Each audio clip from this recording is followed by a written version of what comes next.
looking at another BMW M2. This is a 2016 66 plate M2 3-litre manual.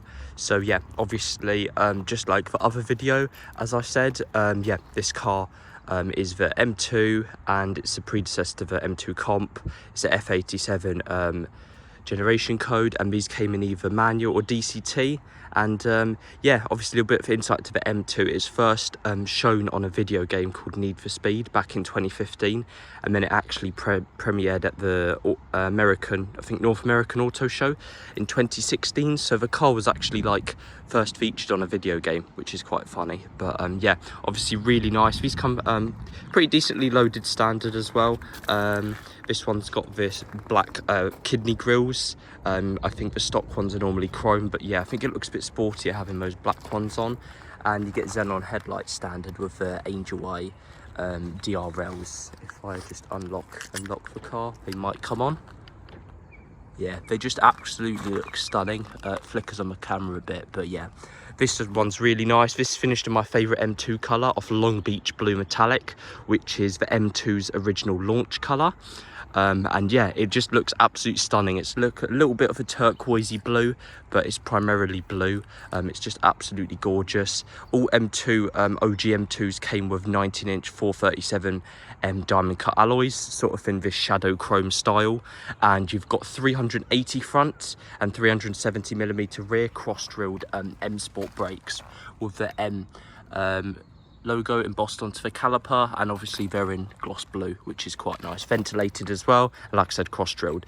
I think the tyres are brand new at the front almost. They're Pilot Super Sports, Mitsubishi Pilot Super Sports all-round, which is nice. The rears have quite a decent amount of tread. This one's got privacy as well, and it's got these sort of sporty looking carbon fibre side skirt additions, which is nice. You do have extended size sills sort of on the M2 model to make it look more aggressive and set it apart from a normal 2 Series car.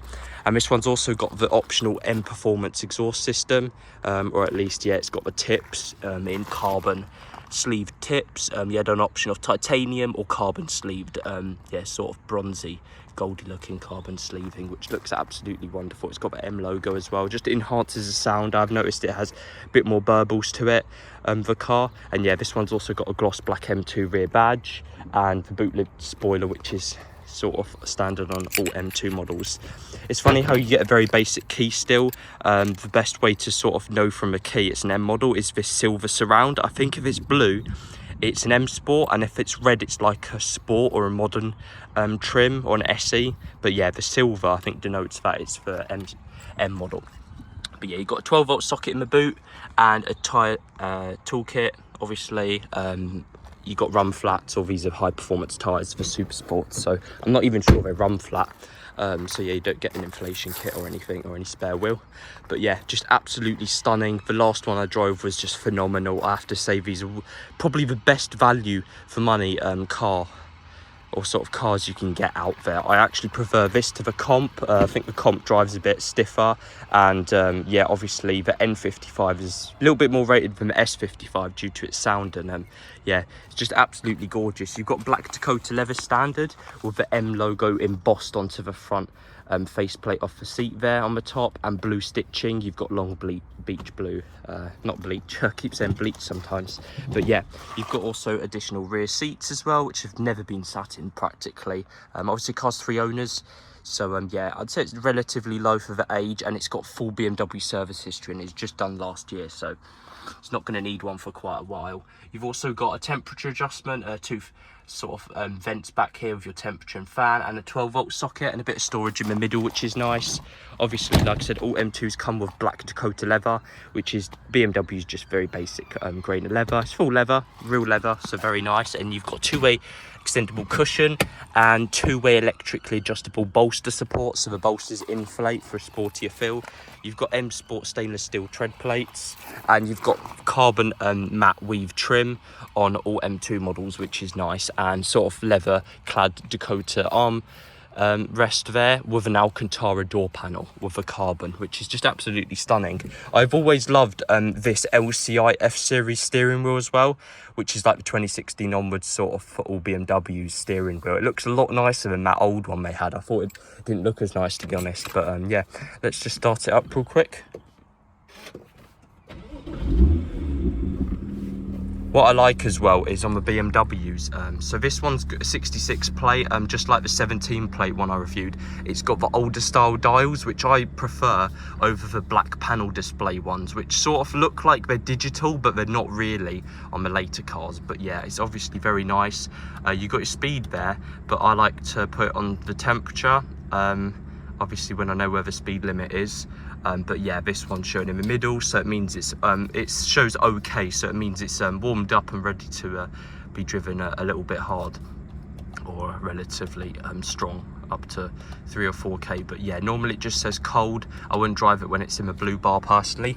You've got cruise control, M Sport steering wheel obviously with the triple stitching, the blue and sort of turquoise and red stitching, and you've got pro navigation standard on all M2s. I think this is the iDrive 6 or 5. It's quite modern and relatively up to date. You've also got different driving modes. Sport opens up the valves a bit more, and you've got your horsepower and Newton meters yeah, sort of gauge there. Obviously, like I said, this car's a 6-speed manual car. These are a bit rarer, well, quite significantly rarer than the DCT. I didn't find the DCT as nice in these, and the manual I would have to say is 10 times better than the DCT in my opinion. These are just brilliant to drive. It's got auto rev match as well, just like the other one I reviewed. You've got 2-zone climate control with individual temperature and flow direction, air conditioning, obviously, like I said, cruise, Bluetooth, pro navigation, which is sort of the latest one, which came on these F87 cars, and even the comps as a matter of fact, maybe. But yeah, very nice, obviously, very responsive. Yeah, not touchscreen, these aren't touchscreen. But yeah, you've also got the service history as well, which, like I said, is very good. It's just been serviced literally in September, so it's not going to need one for quite a while, and it's a full major service: engine oil, filter, sparkies, air pollen filter, and then you've got brake fluid. That one will be a service, that one will be a brake fluid, that one will be a service, which had the sparks done as well 4 years ago, and that one has had a brake fluid, and that's a service. That's probably, yeah, that's a service, and this is a running in service, which is typically common on most M cars, as they need to be run in, and warranty may be voided if yeah, a problem arises and you haven't ran the car in for its 1,000-mile service. So yeah, you've got Dakota leather knee pads as well, mechanical style handbrake, manual handbrake, that's lovely as well, and yeah, USB type 2 and auxiliary, which is very nice. And yeah, overall just a lovely car. Just honestly one of the best cars I've ever driven, probably. They're just really insane to drive, and yeah, about 365 horsepower. So yeah, just definitely it's got an N series engine, obviously an N55, which some people criticized, same as the 1M, the BMW 1M. They criticized it for not being a real M car, but in my opinion, I think obviously a lot of people say it is, but then a few people say it's not because of the engine. But due to it having the forged internals, I do actually believe that, you know, this is a real M car in my opinion, and it has an M badge on it, so you know, what more can you ask for? N55 features forged connecting rods, cast aluminium pistons, and then reinforced gudgeon pins. So obviously, you know, the N55 and the M2 is a lot more strengthened and forged than the regular N55 found in the M235 sort of, and the M240 obviously replaced the 35 with the B58. But a lot of people have said the N55 sounds better, significantly nicer. So yeah, obviously a 3-litre straight 6 unit with a single scroll turbocharger with 365 horsepower on its overboost. So yeah, just really good. Plenty of power, 6-speed manual, and yeah, you've got the powered by M connotation on the engine cover. And yeah, the M2 also featured aluminium, lightened aluminium front and rear suspension, so yeah, resulting in a bit of weight saving, and yeah, just looks absolutely lovely. Like I said, Long Beach blue is my favorite color. These came in alpine white, black sapphire, and Valencia orange, or sunset orange it might have been. So yeah, just obviously very nice once again with these gorgeous looking DRLs. just looks absolutely brilliant. Yeah, I don't think this will stick around for long, honestly, with the exhaust it has, and obviously the full service history, which has literally been done not too long ago, and full spark plugs and everything. So yeah, hope you guys enjoyed the video, and I'll see you in the next one. Hey guys, they'll be test driving the M2. I mean, I've already done a test drive on the other M2, but yeah, this one's got I think an M performance exhaust. So yeah, sounds a little bit fruity. Obviously, when you start it up, you get quite a couple cracks and pops, which is quite nice. But yeah, I just absolutely love these. They sound really nice. Obviously, nice summer's day. Yeah, it's a bit bumpy here. Yeah, obviously M2 has a reinforced N55 and a very nice, you know, exhaust standard. But yeah, I think this one's got the M performance exhaust. It's got the carbon sleeved tips, which yeah, just look really nice. They look a lot nicer than the regular exhaust. But yeah, they just definitely sound apart, to be honest. I'll give you a little bit of a rev.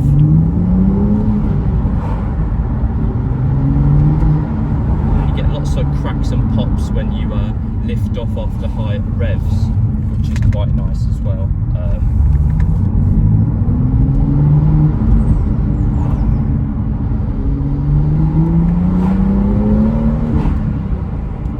But yeah, just absolutely sounds wonderful. I can see why, obviously, like I said in my other video, why people absolutely love the N55 and it's so rated. I think these cars sell stupidly quick. I see them on Auto Trader and they literally don't last more than a decent example one doesn't last more than a week or two. They go straight away, and I can sort of understand why. I think the comps actually sell slower because just doesn't sound as nice, I think people say, and I think they have a few reliability problems for S55, which yeah, is in fact a real M engine, the S55, which is similar to the one used in M4s and M3s. But yeah, absolutely, I actually prefer these wheels as well to the comp wheels, the 437 Ms, which come on the, like I said, the M3 and the M4s of the time, the F82s and stuff, F80s. So yeah, I think they look nicer personally. A couple other people say that as well who I've asked. But yeah, you can also hear sort of a turbo whine spool up when you lift off. It's just a really iconic sound. It's definitely obviously when you start up the car, it's got that N55 rumble to it.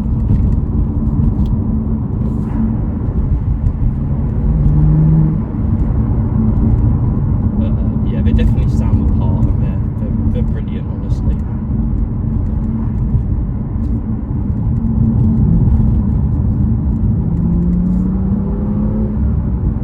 And obviously you've got the sport displays on the dash as well, which show you your horsepower Newton meters. Most of the time I jump on the BMW and it doesn't, they have the torque to foot-pounds, or sometimes a horsepower in kilowatts, which I just change to horsepower newtons, which is sort of our term. I think we use foot-pounds in the UK, but I prefer Newton meters. I'm used to using that engineering and stuff. But yeah, it sounds absolutely wonderful, these cars. I think if I were to buy a car, it'd probably be this.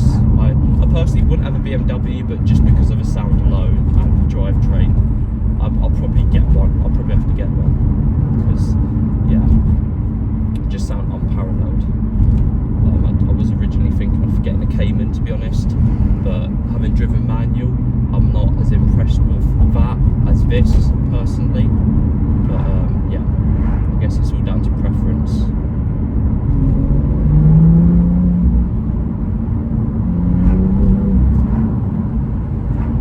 Definitely sound wonderful, these two.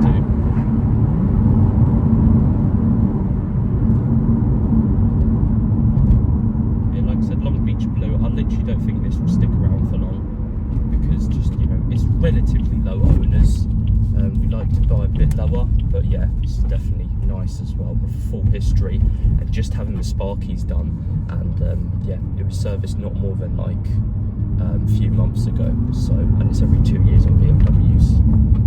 But I have heard we do like to drink a bit of a good old oil sometimes, which yeah,